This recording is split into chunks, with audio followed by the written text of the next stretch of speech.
What's up, guys? Today I'm going to go over 10 crucial World Zero tips for new and veteran players alike. Let's do it. Tip number 1, how to leave a dungeon or tower. Now the game doesn't make this very obvious, but what you need to do is you need to open settings. Once in settings, the top left button will return you back to the world where you came from.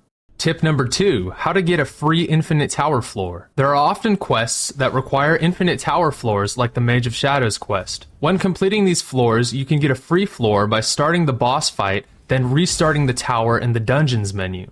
You'll get credit for the boss floor even though you didn't fight the boss.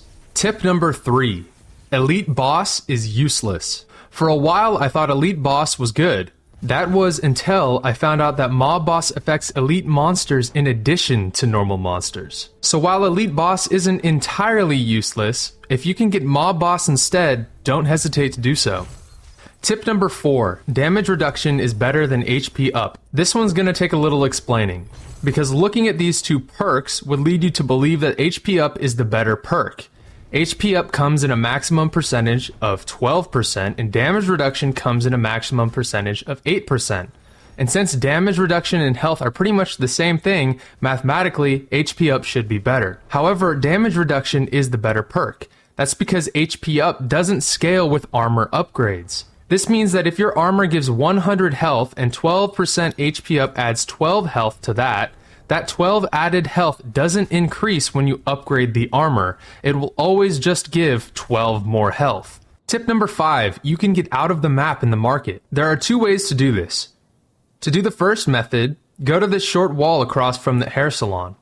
Jump over it, and as you fall closer to the building, dodge forward. You're now on top of the cash shop interior. To do the second method, jump on this little ledge by the upgrade station. Then get onto the roof. Jump onto the bank, then jump and dash onto the top of the market. You can even get behind the gate bars from here. Now you're in jail. Tip number 6, the best perks for weapons. There's going to be some different opinions on this, but for most scenarios, you'll want one slot to have attack up, another slot to have either life drain or crit stack, and the final slot to have either mob boss or boss of boss. Tip number 7, the best perks for armor. For armor, you'll likely want damage reduction, untouchable, and glass. If you find yourself dying a lot, you could use Fortress, but the debuff to movement speed is pretty taxing.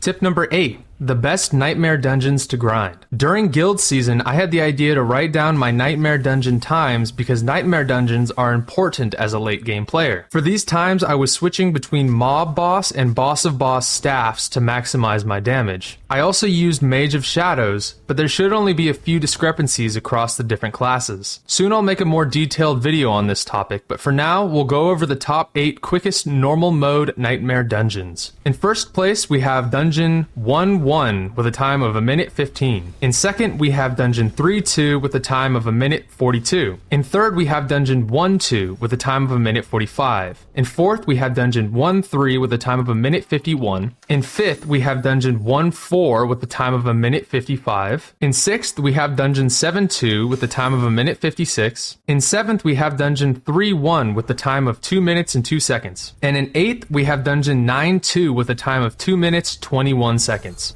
Tip number 9, do daily and weekly quests for Battle Pass XP. While you could just AFK the Battle Pass, a good way to grind them without wasting electricity is to do the corresponding daily and weekly quests. You get 1 Battle Pass tier for the daily quest and 3 for the weekly quest, for a total of 10 Battle Pass tiers per week. And for the final tip, tip number 10, the Shadowblade class has a speed glitch. If you use Shadowblade's ult or E ability, you can dodge during it.